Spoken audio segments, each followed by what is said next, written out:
रामायण काल के एक ऐसे रिक्षाराज जिनकी शक्ति और जीवन की कहानियां केवल एक युग तक सीमित नहीं हैं, बल्कि कई युगों तक बनी रही हैं, जिनका जिक्र न केवल रामायण महाभारत जैसे महाकाव्यों में है, बल्कि सतयुग की भी कथाओं में भी है, जो भगवान कृष्ण के मत्स्य अवतार को छोड़कर अन्य सभी अवतारों के समय उपस्थित थे।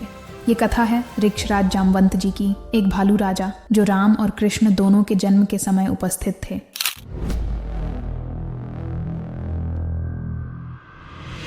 नमस्कार दोस्तों, आज हम जानेंगे जामवंत जी की कहानी, उनके दिव्य जन्म से लेकर उनके जीवन से जुड़ी अद्भुत पौराणिक कथाओं तक। कैसे एक श्राप के कारण वे वृद्ध हो गए और क्या जामवंत जी अभी भी जीवित हैं। साथ ही जानेंगे कि कैसे उन्होंने विभिन्न युगों में अपनी बुद्धिमत्ता और शक्ति का प्रदर्शन किया और हिंदू धर्म के सबसे प्रेरणादायक और सम्मानित पात्रों में से एक बन गए।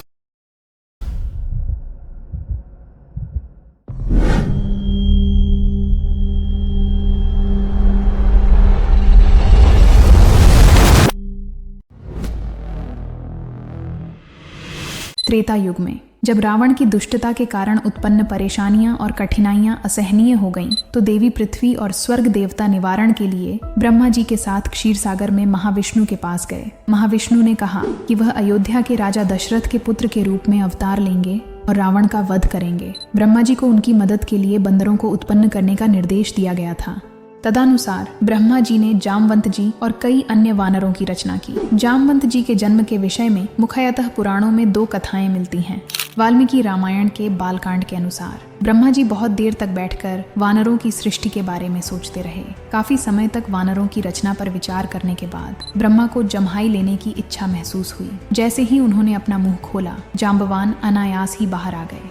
कंभ रामायण के अनुसार जब संसार में मधु और कैटभ नामक दानवों का उदय हुआ था, तब उन्होंने ब्रह्मा को युद्ध के लिए ललकारा। उनकी चीख और चुनौती सुनकर ब्रह्मा जी असुरों से डर गए। उनके चेहरे पर पसीना आने लगा, जो गालों से बहता हुआ कमर तक पहुंच गया। उस दिव्य पसीने से जाम्बवान अस्तित्व में आए, इसलिए उनका नाम अम्बुजात पड़ा, अर्थात वह जीव जो पसीने के पानी से उत्पन्न हुआ हो।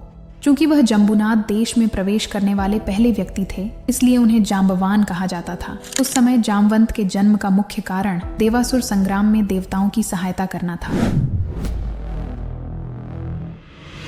जामवंत का जीवन विभिन्न युगों में फैला हुआ है और वे भगवान विष्णु के अनेक अवतारों के साक्षी रहे हैं। वामन अवतार से लेकर कृष्ण अवतार तक जामवंत जी ने न केवल इन दिव्य अवतारों को देखा है, बल्कि उनके साथ अनेक महत्वपूर्ण ब्रह्मांडीय घटनाओं में भाग भी लिया है।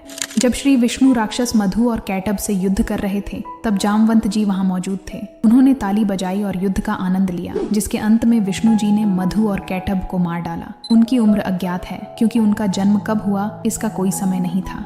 रामायण की घटनाओं के समय उनकी आयु 6 मनवंतर बताई गई थी।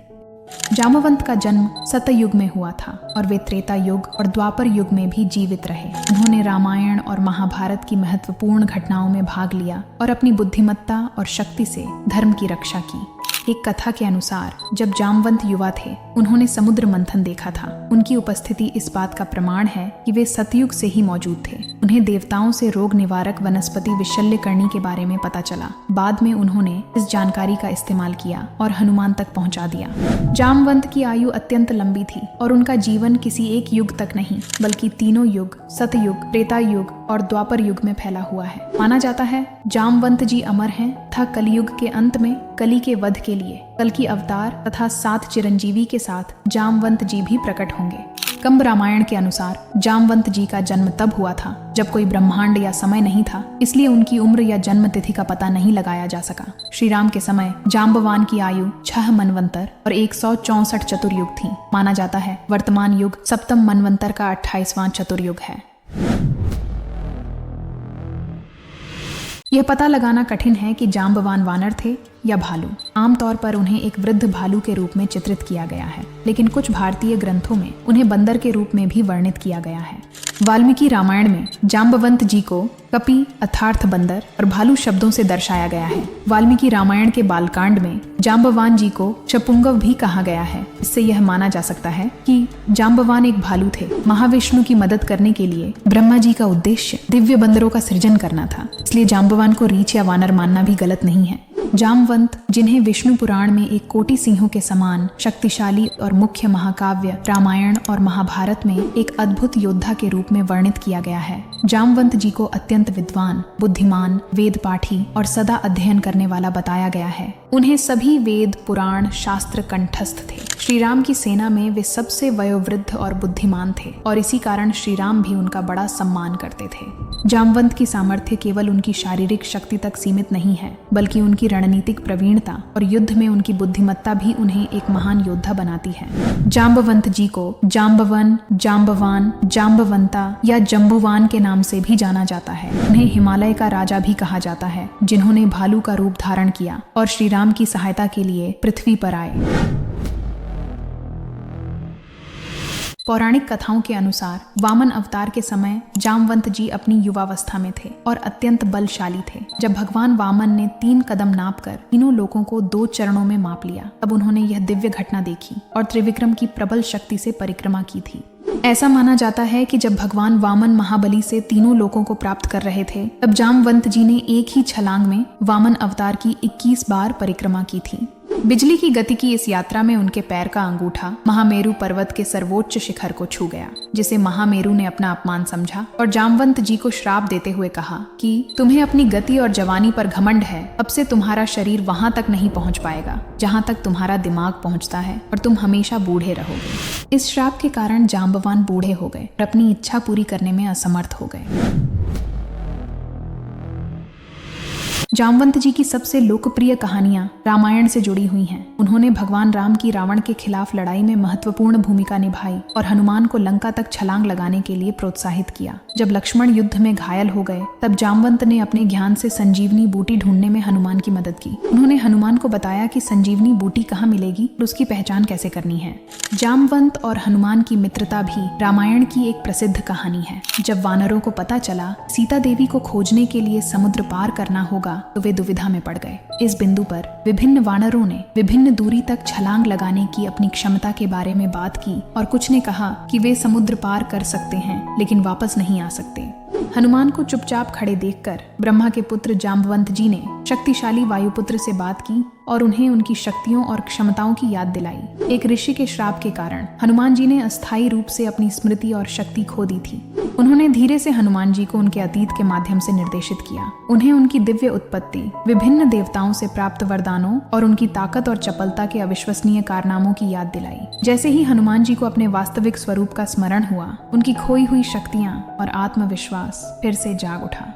जाम्बवंत ने हनुमान को उनकी अविश्वसनीय ताकत की याद दिलाई और उन्हें लंका द्वीप तक पहुंचने के लिए समुद्र में एक बड़ी छलांग लगाने के लिए प्रोत्साहित किया। यह वह अनुस्मारक था जिसने हनुमान जी के आत्मविश्वास को फिर से जगाया और माता सीता को श्री राम का संदेश देने के लिए सफलतापूर्वक समुद्र पार करवाया। जाम्बवंत जी के धैर्यवान और व्यावहारिक मार्गदर्शन के माध्यम से हनुमान जी अपनी क्षमता का पूरी तरह से उपयोग कर सके। जामवंत जी की एक और रोचक कहानी है लंका के महान राजा रावण के साथ उनका सामना। रामायण में वर्णित एक प्रसंग के अनुसार जामवंत और रावण के बीच एक भीषण युद्ध हुआ था। इस युद्ध में जामवंत ने रावण पर जोरदार प्रहार किया। जामवंत जी की लात इतनी जोर से पड़ी कि रावण व्याकुल होकर रथ से भूमि पर गिर गया और उसे युद्ध भूमि से बाहर ले जाना पड़ा। जाम्बवंत जी एक दुर्जेय योद्धा थे, लेकिन यह ध्यान रखना महत्वपूर्ण है कि रावण जैसे व्यक्ति को हराना, जिसके पास असाधारण ताकत, ज्ञान और रहस्यमय शक्तियां थीं, कोई सरल बात नहीं थी। यह घटना जामवंत की अपार शक्ति और पराक्रम को प्रदर्शित करती है। रामायण में जामवंत की भूमिका एक बुद्धिमान और अनुभवी सलाहकार के रूप में थी। जामवंत जी अकेले ही रावण का अंत करने में सफल थे, लेकिन ऐसा करके उन्हें पूर्व निर्धारित गतिविधियों में कोई बाधा नहीं डालनी थी।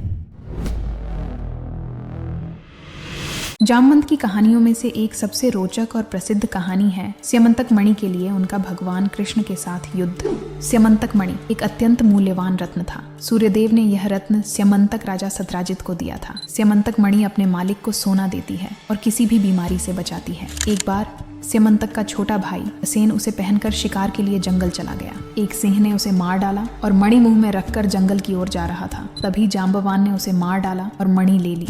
यह अफवाह थी कि श्री कृष्ण ने प्रसेन को मार डाला और मणि ले ली। अपने आप को झूठे आरोपों से मुक्त करने के लिए श्री कृष्ण मणि की तलाश में जंगल में गए और उन्हें प्रसेन और उसके घोड़े का शव मिला।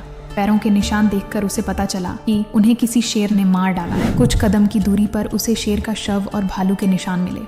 श्री कृष्ण पद चिन्हों का अनुसरण करते हुए जाम्बवान की पर्वत गुफा में पहुंचते हैं। इसके बाद जाम्बवंत और कृष्ण के बीच एक भीषण युद्ध हुआ। माना जाता है यह युद्ध 27 दिनों तक चला।